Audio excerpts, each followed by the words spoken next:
দিয়ে যাচ্ছেন। এই তিনটা আমল যদি করতে পারি, বিশ্বনবী সাল্লাল্লাহু আলাইহি ওয়াসাল্লাম ওই আমল করলেও না বান্দাদের ব্যাপারে বলছেন তাদখুলুল জান্নাতা বিসালাম।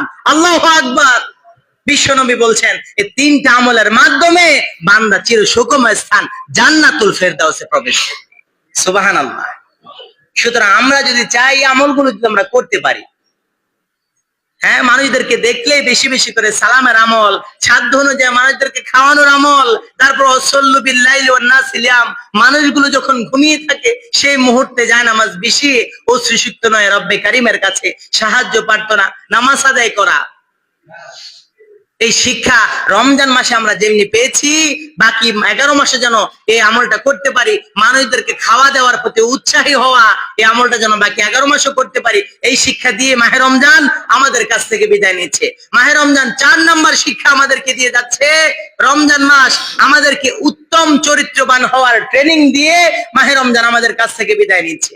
বিশ্বনবী সাল্লাল্লাহু আলাইহি ওয়াসাল্লাম বলেন, ইযা কানা ইয়াউমুস সাওম আহাদুকুম ফালা ইয়ারফুস ওয়ালা ইয়াবখাস। বিশ্বনবী বলেন, তোমাদের কেউ যখন রমজানে দিনে রোজা রাখে আর সে যেন সকল প্রকার অনর্থক কথা থেকে বিরত থাকে, এবং সে যেন সকল প্রকার অশ্লীল কথা থেকে, অন্যকে গালি দেওয়া থেকে বিরত থাকে, এবং তাকে যদি কেউ গালি দেয় সে যেন বলে দেয় ইন্নী সাইম, ও ভাই আমি রোজাদার, সুতরাং আমি তোমাকে গালি দিতে পারবো না। কেউ যদি আপনাকে গালি দেয় আপনি নিজে উত্তরটা দিয়ে দেন, ভাই আমি রোজাদার, আমি তোমাকে গালি দিতে পারবো না। সুতরাং বিশ্বনবী বলছেন, ইযা কানা ইয়াউমুস সাওমু আহাদুকুম ফালা ইয়ারফুস ওয়ালা ইয়াবখাস, তোমাদের কেউ যখন রমাদানে দিনে রোজা রাখে সে যেন সকল প্রকার অনর্থক কথা থেকে বিরত থাকে, অশ্লীল কথাবার্তা থেকে বিরত থাকে।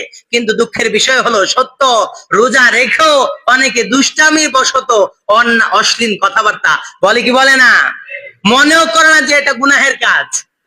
মিথ্যা কথা তো আছেই, অশ্লীল কথা, অনর্থক কথা, অপ্রয়োজনীয় কথা আমরা বলে বেড়াই। অথচ বিশ্বনবী বলছেন, যে ব্যক্তি রোজা রাখার পরেও অনর্থক কথা ছাড়তে পারলো না, মিথ্যা ছাড়তে পারলো না, অশ্লীল কথাবার্তা ছাড়তে পারলো না, বিশ্বনবী বলেন তার উপর রোজা উপোস থাকা ছাড়া আর কোনো ফায়দা দিবে না।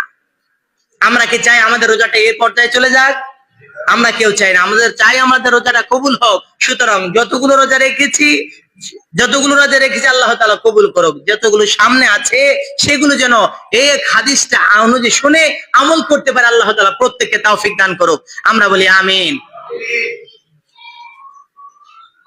মাহে রমজান এই যে চরিত্রবান হওয়ার শিক্ষা ট্রেনিং দিয়ে আমাদের কাছ থেকে বিদায় নিচ্ছে। এই যে অশ্লীল